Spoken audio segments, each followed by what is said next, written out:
On a winter night in Dorchester County, Maryland in the year 1860, the house of the Barton plantation glowed with a flickering warmth that belied the storm gathering within its walls.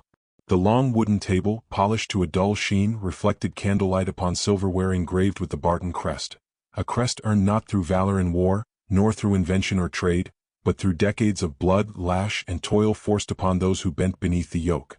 The master's son, not yet 30, sat at the head of the table with a glass of claret trembling between his fingers, laughing at some idle jest as servants moved like shadows through the hall. To the casual eye it was a scene of wealth and continuity, of an old family's dominion over land and lives.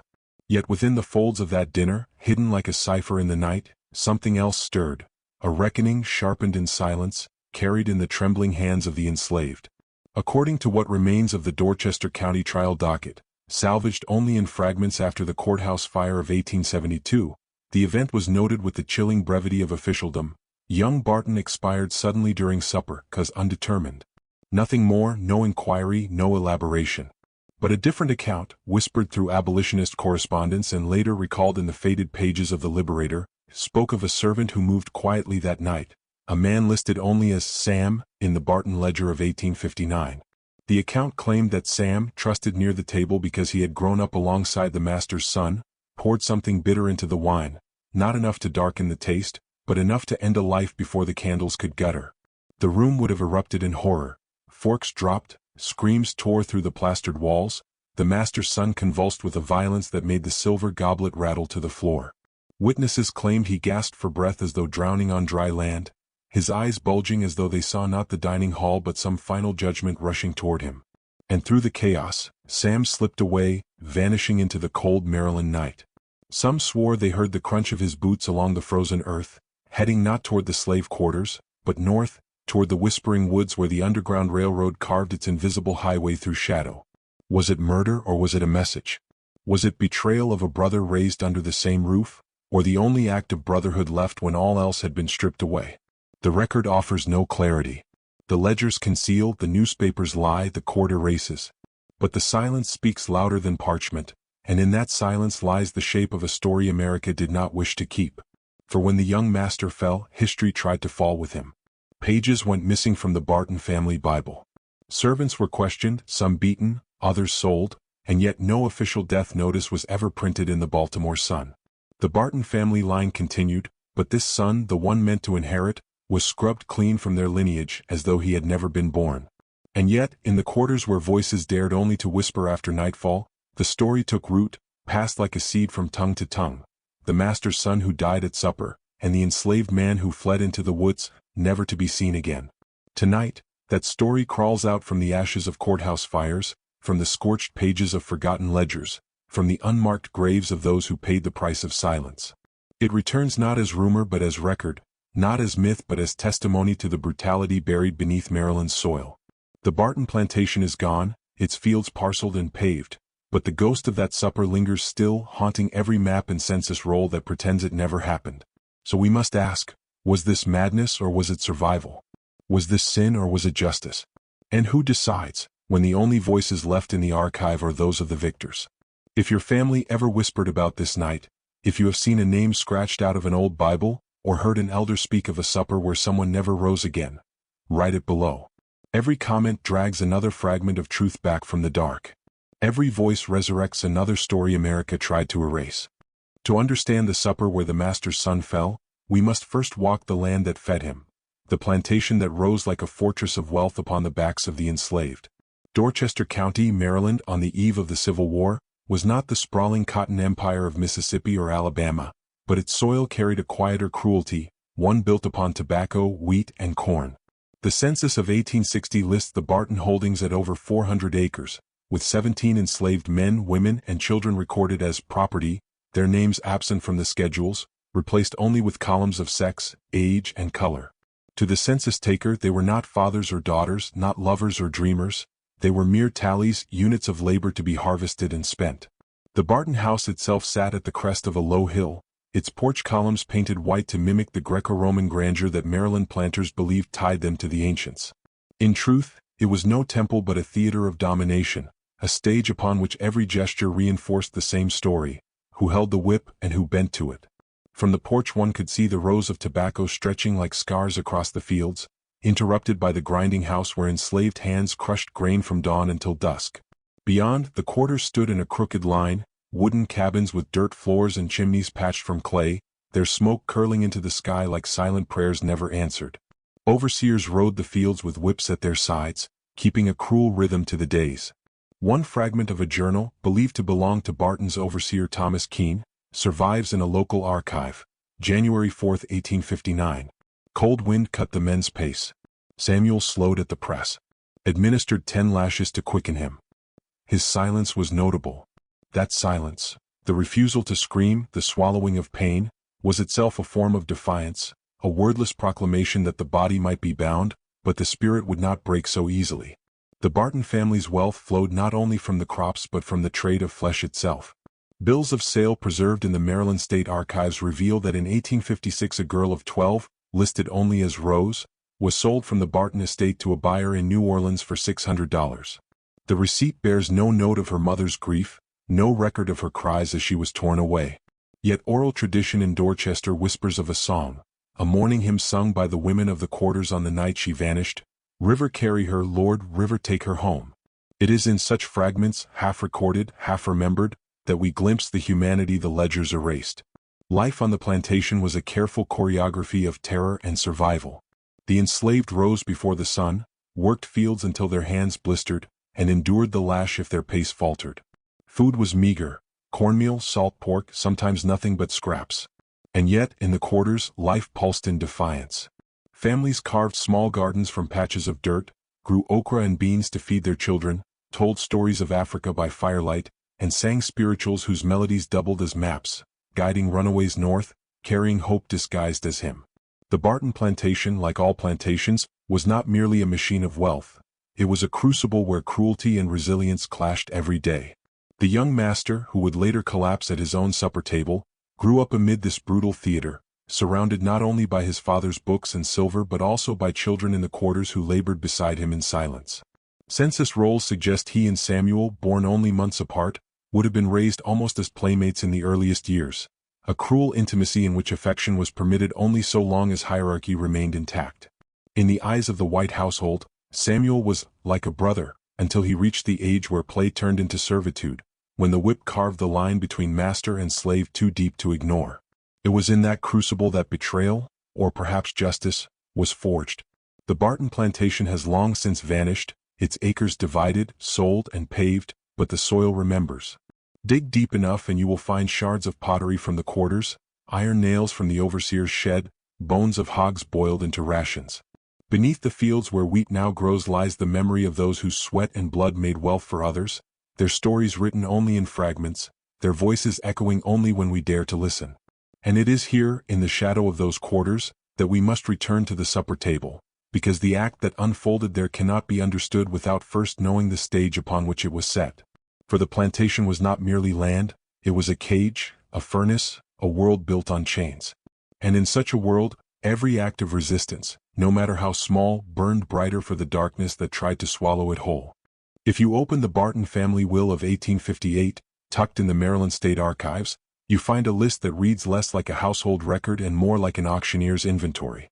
One Negro woman, Rose, aged 34, her issue Samuel, aged 19, child Sarah, aged 6. The entries are written in the same hand that records silver spoons, horses, and farm equipment. To the law they were not people. They were assets, items to be divided as wealth, measured not in dreams or devotion but in dollars and cents. Yet in those names, buried beneath ink and valuation, beats the pulse of a family that struggled against all odds to love, to cling, and to endure in a world designed to erase them. Samuel, the boy who would one day be accused of betraying the master's son, first appears in the Barton Ledger of 1842, marked only as child.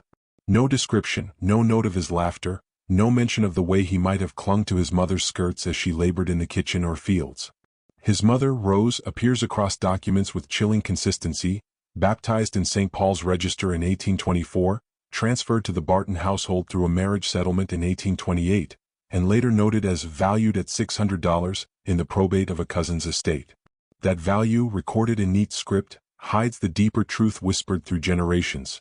Rose was known among the quarters for her voice, a low contralto that carried hymns into the night, her songs weaving comfort in the darkness when no comfort could be found in the world above. From those quarters grew bonds unrecognized by any law. Rose took a husband, though no priest recorded the union, for enslaved marriages were never sanctioned.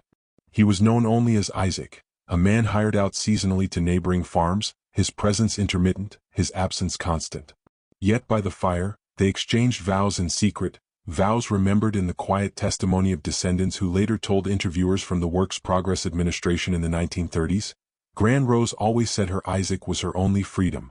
They never wrote it, but they was married true. From that unrecognized bond came Samuel, and later Sarah, and from them, a fragile family stitched together beneath the crushing weight of bondage. The ledgers tell us when children were born how they were assigned even when they were sold.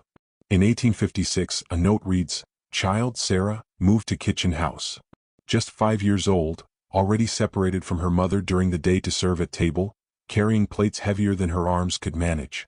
The Barton Inventory of 1859 adds a colder line still, Rose's issue subject to division.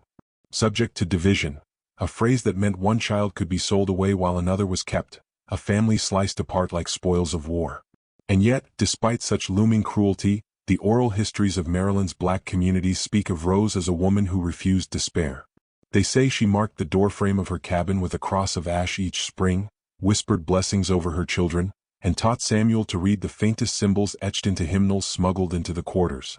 Literacy was forbidden, yet fragments of letters, pieces of scripture, were traced with trembling fingers in dirt, practiced under the cover of darkness until meaning took root. Samuel's closeness to the Barton family came not from privilege, but from the twisted intimacy forced by plantation life. The young Barton son William, born within months of him, grew up playing by his side. They shared games in the dirt, splashed water at the mill pond, and even learned to ride the same pony. To the White family, this was a harmless convenience. A boy for their son to amuse himself with, a companion who would later grow into his servant. But to Samuel, it was a wound sharpened daily, to live in such nearness to know laughter could be shared with one hand, while the other always carried the threat of a lash. Childhood blurred the lines of bondage for a moment, but manhood carved them deeper than ever before. The archive records only wealth and property. It does not tell us how Rose held her children close at night, how Isaac whispered promises of escape he never had the means to fulfill, how Samuel felt his heart fracture as he realized the boy who had once been his playmate now wielded the whip of master. These truths live only in the silence between the lines, in the unspoken testimonies of those who were forced to leave no testimony at all. And so we must reconstruct from fragments, from ledgers that count bodies, from wills that divide families, from whispers remembered 70 years later when interviewers asked elders about a past too dangerous to name. In that silence, one thing becomes clear: Samuel was not alone. He was part of a family, fragile yet defiant, bound together not by law or ledger but by love stronger than the lash. And when the night of reckoning came, when poison slipped into wine, it was not the act of a solitary figure but the echo of generations crushed and yet unbroken. To speak of daily life on the Barton plantation is to speak of a clock wound by cruelty, a rhythm that began before dawn and ended long after dusk, its tick marked not by the chime of bells but by the crack of whips. The enslaved rose in darkness, roused by the overseer's call, the frost still clinging to the windows of their cabins. The cabins themselves were no homes in the sense we might imagine. Rough-hewn wood, dirt floors stamped hard by bare feet, chimneys patched from clay that smoked more than they warmed. Families crowded into single rooms, children sleeping 3 to a pallet of straw, elders huddling near the faint glow of embers. It was from this meager shelter that they emerged each morning, stepping into the cold with bodies already weary from years of labor. The fields demanded everything. In winter it was wheat and corn, in summer tobacco, rows of green that stretched out like endless chains. Overseers timed every movement, their diaries obsessed with productivity. One surviving entry from Thomas Keene, overseer of the Barton estate, notes with chilling detachment: April 12, 1859. Crop behind schedule. Lashes administered liberally. Samuel silent under punishment. This silence was its own defiance, not the silence of submission but of endurance, of a man refusing to give his tormentors the satisfaction of a cry. Meals were rations, scarcely enough to fuel the bodies they demanded so much from. Cornmeal boiled into mush, fatback when available, beans on rare occasions. Hunger was constant, gnawing, shaping every decision. Enslaved families supplemented with small gardens, patches of okra, squash, or collard greens planted beside their cabins, cultivated at night after a day's labor, survival pulled from the soil in stolen hours. Sometimes the Barton kitchen sent scraps, bones picked clean from the master's table, which mothers boiled into broth to feed children too small to work but too old to be ignored. Discipline was public, designed to terrify as much as to punish. Whippings were delivered at the edge of the field where all could see. An overseer's journal from a neighboring plantation, preserved in the Maryland Historical Society, reads, "2 women whipped for insolence. All hands made to watch. Their cries served as warning."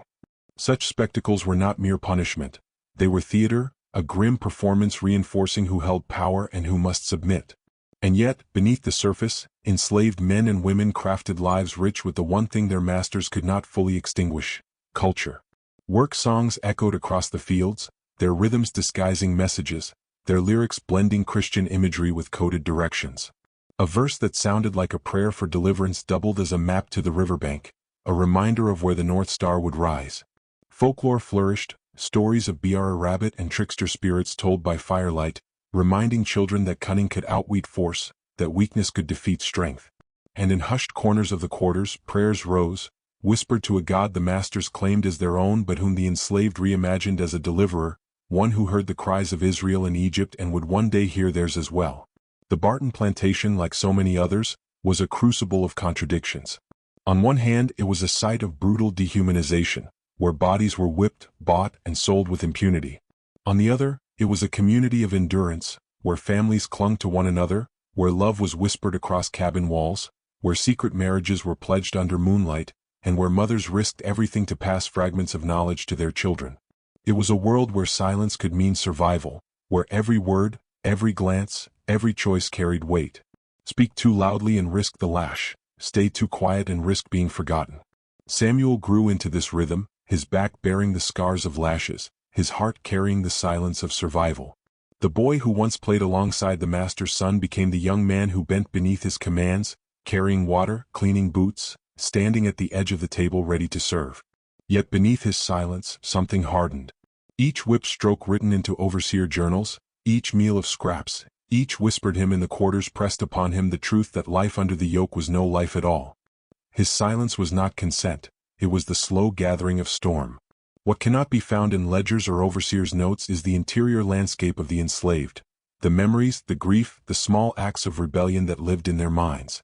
Did Samuel hum a coded tune while working, a melody that pointed north? Did he carve symbols into the wood of his cabin, prayers that no overseer could decipher? These fragments are lost to us, but their absence speaks loudly. For every silence in the archive is itself a testimony, not of nothingness but of erasure. And so the Barton plantation was both whip and hymn, both lash and lullaby. Life under the yoke meant existing in the tension between despair and defiance, between a world that crushed the body and a spirit that refused to be broken. It was here, amid the fields and quarters, amid silence and song, that the seeds of resistance began to take root, waiting for the day they would burst into flame.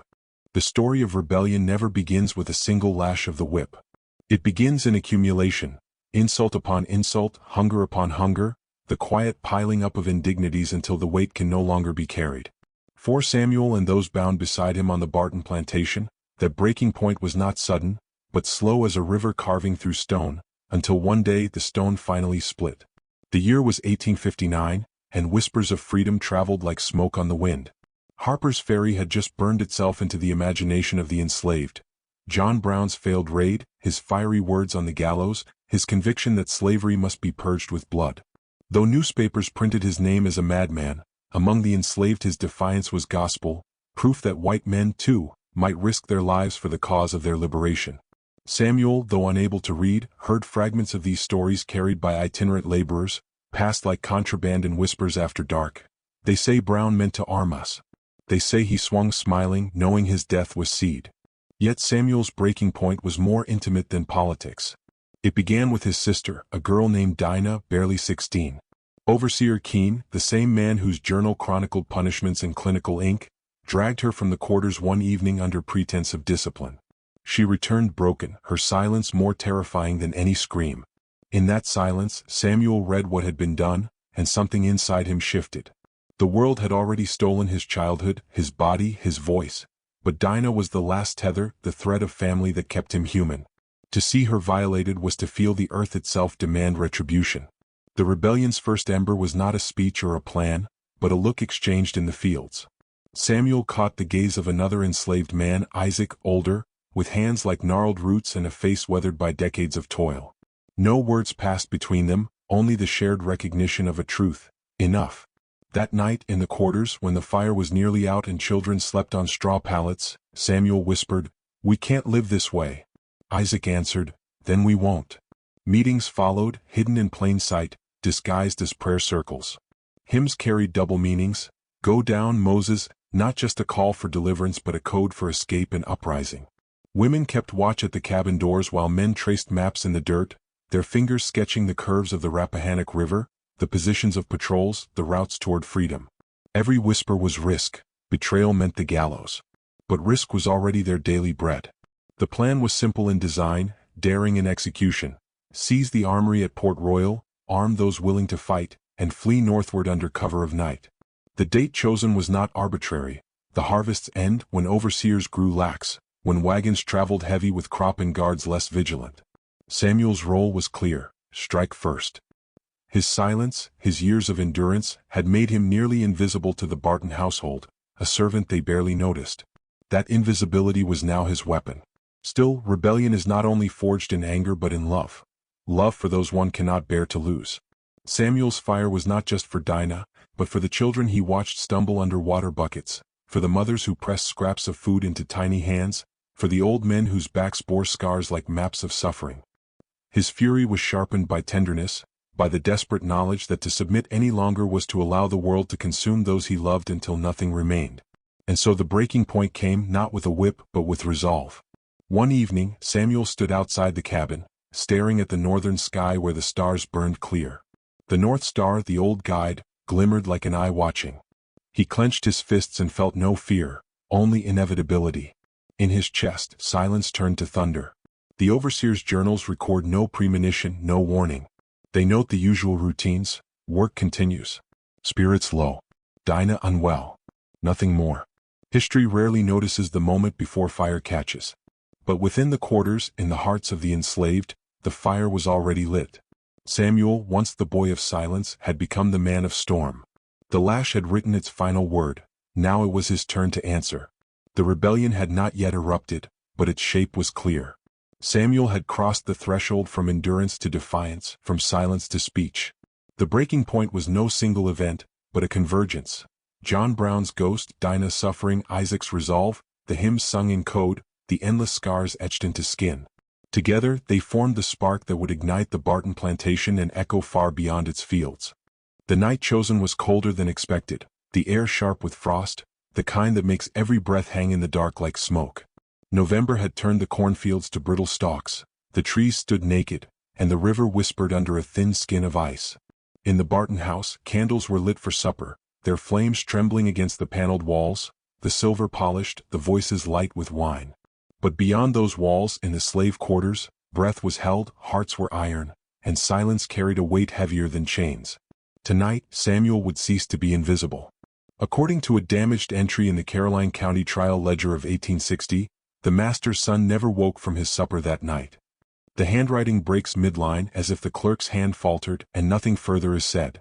But oral fragments, carried in families for generations, fill the silence. They speak of stew laced with bitter powder, of a goblet of wine that trembled before being swallowed, of a gasp that silenced the laughter at the Barton table. It began quietly, almost too quietly, with the sound of silver spoons striking porcelain. Samuel moved among them as he always did, refilling glasses, serving bread, his eyes downcast. The young master, Thomas Barton, leaned back in his chair, his face still flushed from hunting, his boots still muddied with the earth Samuel's people had plowed. He raised the goblet. He drank. And then a cough. At first it was nothing, a small sound, the clearing of a throat. But the cough grew deeper, harsher, clawing. Wine spilled across the linen. Forks paused midair. And then Thomas Barton's face turned the color of ash. Witnesses later claimed the boy convulsed, that his chair fell backward with a crash so loud it echoed through the halls. His mother screamed. His father shouted for a physician. The overseer rushed inside, pistol drawn, as though ready to confront a ghost. In the chaos, No one noticed Samuel slip through the side door, his footsteps silent against the packed dirt, his body swallowed by the night. But some accounts whisper it was not poison alone. They speak of a blade hidden in the folds of cloth, of a quick slash across the overseer's arm as Samuel fled, of blood mingling with spilled wine, crimson soaking into white linen. The records are unclear, perhaps deliberately so. Poison was a crime, but knives were rebellion. And rebellion could not be acknowledged, for acknowledgement gave it life. In the quarters, word spread like fire. Women clutched children tighter, some wept, some prayed. Others smiled in secret, knowing that for one brief moment, the great house trembled as they had trembled every day. Isaac, the elder, met Samuel by the riverbank. The moonlight glinted off the water, the North Star steady above. "It's done," Samuel whispered, and Isaac nodded. Whether they ran that night or stayed for another day, no one agrees. The details blur, smudged by time, by fear, by the deliberate destruction of records. For when the militia came, and they always came, the courthouse fires burned hot. Caroline County's records from 1860 were said to be destroyed in 1872, yet curiously, fragments survive with names crossed out, as though someone tried not to erase, but to bury selectively. The Barton family's Bible, preserved in part, omits Thomas's death entirely, skipping dates, leaving blank pages. History itself tried to deny the night ever happened. But folklore remembers. Old songs hummed in secret tell of a table where poison turned justice.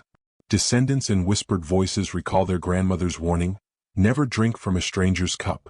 Once, a master did, and he never rose again. So what exactly happened at that supper? Was it deliberate murder or an act of war? Was Samuel a criminal, or the first soldier in his family's freedom? History refuses to give us certainty. But the silence in the ledgers, the burned files, the blank pages, those silences speak loudest of all. The night of fire was not marked by flames in the fields, not yet. It was marked by the slow collapse of a master's son, and the quick escape of a man who refused to die quietly. It was the moment the balance shifted, if only for a heartbeat. And in that heartbeat, the world was forced to glimpse what it had denied for centuries, that those it called property had the will, the power, and the right to strike back. The Barton plantation awoke the next morning under a silence that was not peace but the hush before a storm. Thomas Barton lay dead in the parlor, his skin gray, his lips tinged blue. His mother's cries had burned through the night until they broke into a hollow quiet. His father, Elijah Barton, sat rigid, his hand clutching the family Bible, eyes red not from grief alone but from rage. In slavery's world, grief was not private, it was vengeance waiting to be unleashed. According to a fragmentary report preserved in the Baltimore Sun of January 1860, an incident of unnatural death occurred in Dorchester County, believed by some to be the result of colored malice. No names were given. No trial yet recorded. Just an oblique reference already softened by language. But oral accounts among black families recall something more vivid. Patrols on horseback sweeping through the county roads, torches blazing, dogs sniffing the ground where Samuel was believed to have fled. The overseer, keen though wounded, survived, and his account, preserved in part within militia correspondence, tells of treachery at table, a servant vanishing into the night, and the family near destroyed by the betrayal of one they had raised almost as kin. That phrase, almost as kin, lingers like a knife. For the enslaved, kinship had always been claimed but never granted. Property cannot be brother. Property cannot betray. And yet in the white imagination, this was betrayal of blood itself. The retaliation was swift and brutal. Within 2 days, Elijah Barton called upon the local militia, who rode to the slave quarters before dawn. They dragged men from their beds, their wives screaming, their children clinging to their legs. The militia carried ropes, whips, muskets. Isaac, the elder who had whispered of freedom, was beaten until he could no longer stand. Dinah, Samuel's sister, was tied to a post and lashed before her people, her skin torn not for crime but for kinship. Some accounts speak of hangings, 3 men strung from the old oak near the crossroads, their bodies left swaying for days as a warning. Others claim the hangings were staged but not recorded, the bodies buried in unmarked ground so no abolitionist report could immortalize them. What the official records say is only this: plantation disturbance resolved. The 2 words disturbance, resolved are a silence more violent than screams. Samuel himself was nowhere to be found. Some claimed he drowned crossing the Rappahannock. Others swore he was carried by the Underground Railroad, guided northward by Quaker farmers and black ferrymen who hid him in false-bottom wagons. The Barton family spread the tale that he had been torn apart by hounds in the marshes, a story retold so often that even the newspapers printed it as fact. Yet, curiously, no body was ever recovered, no execution listed in the county rolls. The absence of proof became its own haunting. The retaliation did not end with blood. It continued in the burning of cabins, in the starvation rations that winter, in the overseer's relentless lash upon those who had nothing to confess. Collective punishment, the legal doctrine that one slave's rebellion was the guilt of all, meant that the entire community bore Samuel's fire on their backs. Children cried from hunger. Women carried scars across bellies that once carried life. The Barton plantation, once whispered of for its wealth, became a sight of unending dread. And yet, even amid this terror, the story of the night could not be extinguished. Every whip crack carried its echo, the sound of a master's son gasping for breath. Every torch raised against the cabin cast a shadow in the shape of Samuel slipping into the dark. Vengeance sought to erase, but in erasure, it etched the story deeper. What remains in archives today is fragmentary, scorched. Court clerks scribbled notes, then crossed them out. The militia's ledger from January 1860 carries pages torn, entire entries missing. Elijah Barton's descendants would later claim fever as the boy's cause of death, rewriting grief into something natural, something silent. But silence is never neutral.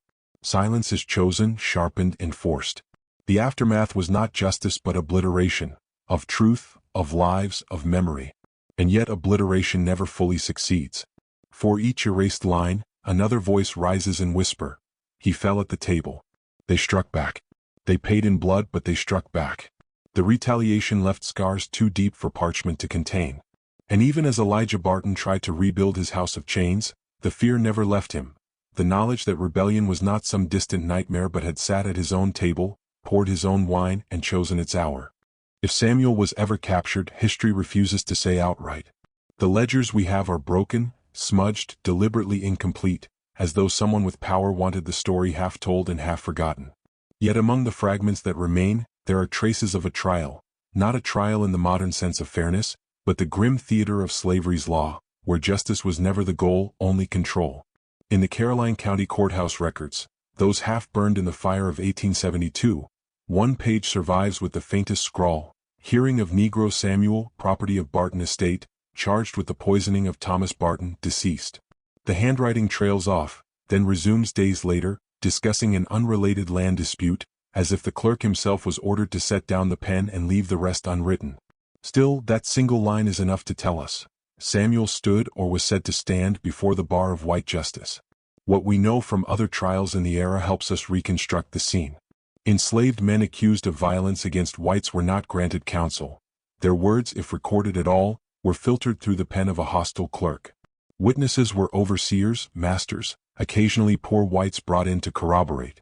Testimony from other enslaved people was admissible only if it condemned the accused. Loyalty was coerced, betrayal often purchased with the promise of survival. According to an excerpt reprinted in the Baltimore Gazette, the Barton overseer testified that he saw the Negro Samuel serve at the table, saw him reach for the decanter, and saw him vanish at the moment of collapse. No mention of motive was discussed. Motive was presumed. No mention of Dinah's suffering, of lashings, of hunger, of years of silence. For in the eyes of the court, an enslaved man had no motive but evil. One curious detail lingers. In the Gazette's coverage, Thomas Barton is described as beloved by those he oversaw, generous to his servants, almost a brother among them. The language drips with irony, for we know from plantation ledgers that Thomas himself signed off on rations cut short, that his initials marked punishment orders, that the very people he oversaw bore scars from his word. Yet the court crafted a martyr, a young white man poisoned by treachery, his death to be avenged not by truth but by ritual. Some folklore suggests Samuel did stand in that courtroom, chained at the wrists, silent as the charges were read, his eyes never leaving the judge. Others say the trial was held in absentia, his name condemned on paper while his body had already vanished northward. A woman in Dorchester, interviewed by WPA historians in the 1930s, recalled her grandmother whispering, "They tried him without him. They wrote his guilt so they could bury their shame." The outcome was predetermined. Records of similar cases show that enslaved people accused of poisoning were almost always sentenced to death, hanging if public fear demanded a spectacle, burning if the community wished to send a deeper warning. Yet no execution date for Samuel exists. The Maryland execution ledger, meticulous in other years, skips entirely over his name. Instead, the ledger moves from December 1859 to March 1860 as if winter had passed without incident. So what happened in that courtroom? Did Samuel's silence condemn him, or did his absence haunt them more than his presence ever could? Was he sentenced and secretly executed, his body buried under courthouse soil? Or did the Underground Railroad succeed in its most daring theft, not only of a body but of a story? The court's words leave us nothing but shadows. Overseer testimony, a clerk's half-burned entry, a newspaper clipping soaked in bias. Yet the very gaps may be the loudest testimony. For when history tries to erase, it erases what it fears most. The Barton family insisted the trial proved Samuel's guilt. Abolitionist presses, scarce in Maryland but alive across the North, hinted at injustice. And black families, in whispered gatherings, passed down a different version altogether. That Samuel never stood before any white judge, that his trial was a fiction written to soothe the Bartons' shame, and that his true verdict was freedom under the stars. Whatever the truth, the trial lives as one of slavery's most sinister masks, a ritual where law cloaked vengeance, where paper tried to bury fire. But no verdict, no matter how carefully penned, could silence the story that had already escaped into song, into prayer, into the haunted silences of descendants. Slavery was not just a system of chains and labor, it was a system of memory, carefully managed, deliberately erased, rewritten to protect the living and damn the dead. If rebellion was fire, then suppression was ash, spreading across pages, courthouse shelves, plantation ledgers, erasing the very proof that men and women had dared to resist. The Barton case was no exception. According to county officials, a fire swept through the Caroline County Courthouse in 1872, destroying vast portions of criminal ledgers from the 1850s and 60s. The official story was accident, a tipped lantern, an unlucky spark. But in the charred remains, researchers have found a strange pattern. Land deeds, property transfers, crop records. Many of those survived, miraculously intact. But cases involving slave disturbances, poisonings, trials of enslaved men and women? Gone. Whole sections burned beyond recognition, as though the flames had been told exactly where to crawl. The Barton death falls into this silence. No intact court transcript survives. The sheriff's records for the winter of 1860, normally meticulous, vanish in mid-sentence. Even the militia correspondence, letters detailing pursuit of the fugitive Samuel, exist only in scraps, with long passages slashed out, names reduced to initials, dates left blank. This was not accident. This was intention. And the newspapers tell their own tale of erasure. The Baltimore Sun, which first hinted at colored malice, never published a follow-up. The Caroline Democrat, which should have recorded the funeral of Thomas Barton, contains only a line about an untimely youth carried off by fever. Fever not poison. Fever not rebellion. Fever not Samuel. The word itself was chosen carefully, for fever silences all questions. Fever cannot be avenged. Fever cannot inspire resistance. The Barton family Bible, preserved in fragments, reveals a similar manipulation. Between the births of Thomas Barton in 1838 and the marriage of his sister Margaret in 1862, one page is missing. Torn, cut out with precision. No death recorded. No date, no cause. As though Thomas never died, as though his life ended in rumor, not reality. When asked in later years, Barton descendants spoke vaguely of a wasting sickness, refusing to acknowledge the whispers of poison that clung like smoke to their family name. Why erase? Because rebellion spreads faster than fire if left uncontained. To admit Samuel's act was to admit vulnerability, that the enslaved could strike, could win, could topple even the sons of the powerful at their own tables. To publish such a truth would be to give courage to others still shackled in fields and kitchens. And so the official story became silence. But silence never stays whole. In 1934, a WPA interviewer recorded the memory of an old woman named Charity, born enslaved in Dorchester County. Her words were hesitant, her eyes wary even decades after emancipation. She whispered, "They burned the papers, yes. But folks still told it. Said a boy, Barton's boy, dropped dead at supper. Said the one they blamed was gone, for they could hang him. Folks said they tried to bury the story. But you can't bury fire." This is the paradox of suppression. The harder the masters tried to erase, the more the story lived in the shadows, traded in whispers, growing into folklore. Each burned page was an invitation to memory. Each missing ledger was a reminder that something dangerous, something shameful, had been cut out. And so when we leaf through archives today, we read not only what remains but what is missing. The blank spaces speak. The silences scream. Every absent page is testimony, proof that truth was feared so greatly it had to be destroyed. The Barton story survives not because the record kept it, but because descendants refused to forget. Because someone hummed a song about a poisoned cup. Because someone warned a child never to trust the master's table.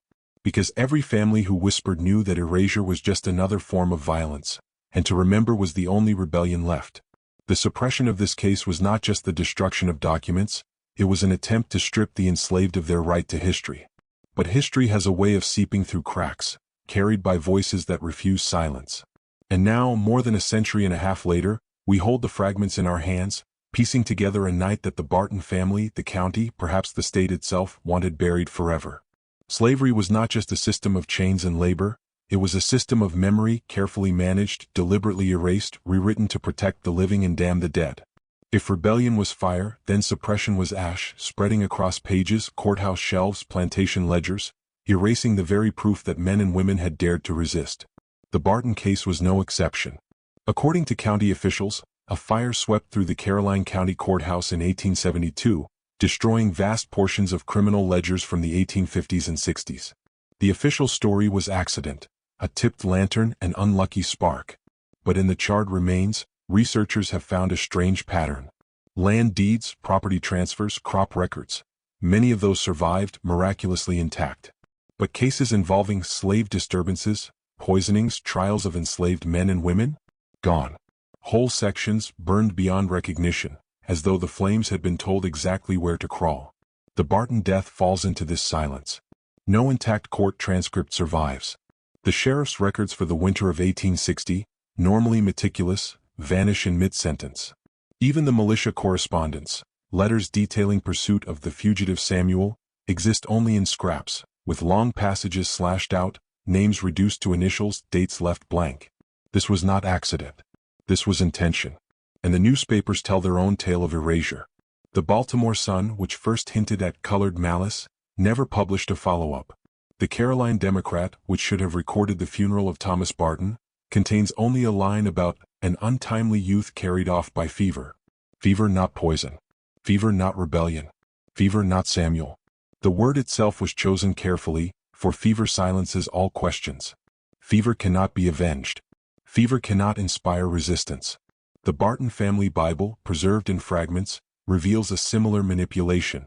Between the births of Thomas Barton in 1838 and the marriage of his sister Margaret in 1862, one page is missing. Torn, cut out with precision. No death recorded. No date, no cause. As though Thomas never died, as though his life ended in rumor, not reality. When asked in later years, Barton descendants spoke vaguely of a wasting sickness, refusing to acknowledge the whispers of poison that clung like smoke to their family name. Why erase? Because rebellion spreads faster than fire if left uncontained. To admit Samuel's act was to admit vulnerability, that the enslaved could strike, could win, could topple even the sons of the powerful at their own tables. To publish such a truth would be to give courage to others still shackled in fields and kitchens. And so the official story became silence.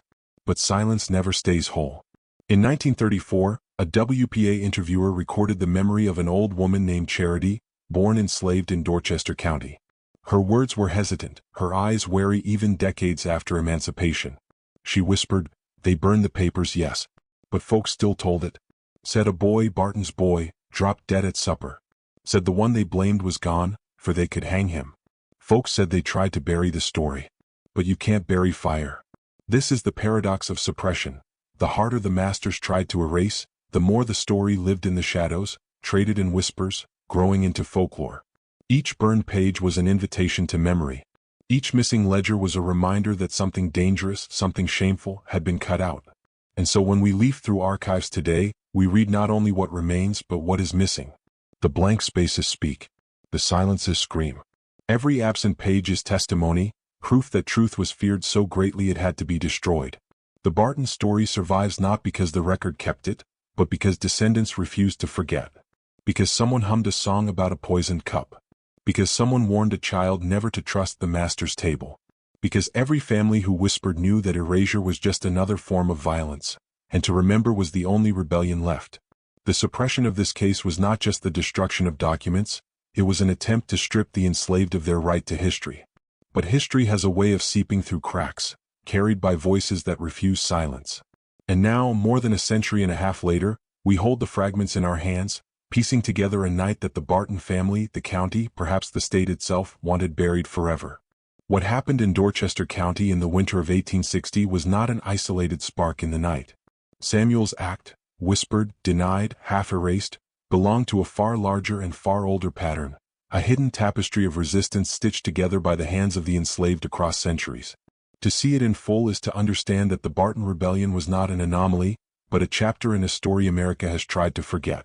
The overseer's diaries from Virginia plantations speak of mysterious fevers that claimed masters in the prime of health, entire households laid low after a supper no different from the last. Newspapers from Charleston in the 1820s carried strange notices of planters who died suddenly of apoplexy at their tables, their deaths followed by whispers that servants had fled the property that very night. Court ledgers in Louisiana record trials where enslaved cooks were accused of poisoning cornmeal, their confessions wrung out with fire and iron, their names never recorded, only their sentence: death by hanging, burned at the stake. According to the 1842 Savannah Gazette, a master's wife collapsed after a morning cup of coffee, and suspicion immediately fell upon the girl who had prepared it. The girl vanished before she could be tried. Some said she was taken north, others that the river swallowed her whole, but the pattern remained. In every corner of the South, from the rice fields of Carolina to the cotton belt of Mississippi, there were stories of food turned weapon, of silence turned fire. Historians have long debated whether these accounts were rumor or fact, but the pattern is undeniable. Wherever there was bondage, there was resistance, in songs, in flight, in slowdowns, and yes, sometimes in the quiet, intimate rebellion of the poisoned cup. For the enslaved, the kitchen was both a place of labor and a theater of possibility, where survival and vengeance shared the same fire. Folklore confirms what records try to deny. Gullah tales from the Carolina coast tell of a cookwoman who could make a master sleep forever with but one taste. In Mississippi, old men told WPA interviewers that their fathers had spoken of the bitter corn, a phrase that needed no explanation. Even children's rhymes carried echoes of this hidden war, lines about masters who lay down and did not rise after supper. The Barton Rebellion, then, was not an isolated act of madness or desperation. It was part of a larger, unspoken knowledge, that justice, denied by law and whip, might be reclaimed in secret. And because white society could never admit that the enslaved had agency, the deaths were explained away as fever, as accident, as God's will. The very effort to erase the truth only ensured that the truth lived on, whispered in kitchens, sung in fields, hidden in the rhythm of a work song. Patterns also emerge in the aftermath. Families erased names from Bibles. County clerks claimed fires destroyed records. Newspapers shifted blame to disease. The repetition of silence across states and decades shows us not just isolated acts, but a system terrified of what those acts represented. The possibility that the enslaved were not passive victims, but active agents of their fate, capable of striking back even at the heart of power. And so the Barton story is not singular. It is a thread in a web stretching across centuries of bondage, a web of hidden rebellions America has chosen not to name. When we place Samuel's act alongside the tales from Savannah, Charleston, New Orleans, and the countless plantations whose records have long since turned to dust, we see the same truth: they were not alone. Each suppressed name, each vanished court file, each coded song lyric is another piece of evidence in a trial that history has never convened. And in that trial, Samuel stands not as a solitary figure, but as one of many, linked by silence, resistance, and memory. The pattern is there, waiting to be seen, if we dare look past the erasures and listen to the voices that refuse to die. History likes to tell itself in straight lines, victories and defeats, wars and treaties, beginnings and ends. But the story of the enslaved never moves in straight lines. It coils, it hides, it slips between ledgers and fires, it resurfaces in songs and whispered names. And here, in Dorchester County in the winter of 1860, one such story surfaced, only to be pushed down, buried beneath courthouse ash and rewritten obituaries. But what was buried does not stay gone. According to the surviving census roll of 1860, the Barton plantation listed 37 enslaved souls by number, age, and sex. By the census of 1870, not a single one of those names reappears in Dorchester County. Some vanished into the chaos of war, others melted into free black communities in Baltimore, Philadelphia, or New York, and still others, perhaps, boarded ships that carried them northward toward Canada. Their absence is itself a record. Erasure is a kind of testimony. The Barton name continued, etched in county deeds and property sales, but its story carried a scar no paper could hide. Folklore filled the silence. Families in Maryland's black communities told of a brother who betrayed the master's son, of a table where supper turned to death, of a river crossing made under the shroud of night. The story shifted in detail. Sometimes the weapon was powder, sometimes a knife, sometimes fire, but the essence remained the same. Justice had been served where no justice could be asked. For the Barton family descendants, silence became inheritance. Some later claimed the young master died of illness, others insisted no such event had ever happened, and some swore the family lost no son at all. But the courthouse ledger, half-burned in 1872, told differently. In one surviving corner, a clerk's note reads simply, "Subject deceased. Circumstances withheld." Words chosen carefully, words meant to close a door that others might try to open. But here, more than a century and a half later, we open that door again. We step back into the firelight of that winter night, hear the clinking of silver spoons, see the young master choke, and glimpse Samuel's shadow moving toward the riverbank. We do not know if he made it north, if he fell into the arms of the Underground Railroad, or if he was caught and silenced like so many others. His trail vanishes like ash on the wind. But in that vanishing is a message, that resistance often leaves no monument, no statue, no marble slab, only absence and fear in the archives of the oppressor, and whispered courage in the memory of the oppressed. The Barton story reminds us that what was buried still breathes. Every burned file, every missing ledger, every obituary stripped of cause is part of a pattern, a silent network of resistance woven into the fabric of America. When we trace these threads, when we speak the names meant to be forgotten, we are not just telling a story, we are undoing the erasure itself. This was more than a crime. It was a message carved in blood, carried through silence, hidden in song. The master's son died at his own table. His enslaved brother may have escaped into the night. The truth was buried but not gone. It never is. So I will leave you with this. If your family ever whispered about a night like this, if you have seen a name scratched out in an old Bible, if your grandmother spoke of a supper never spoken of again, write it below. And subscribe, because every voice, every comment, every whispered memory drags another erased story back into the light.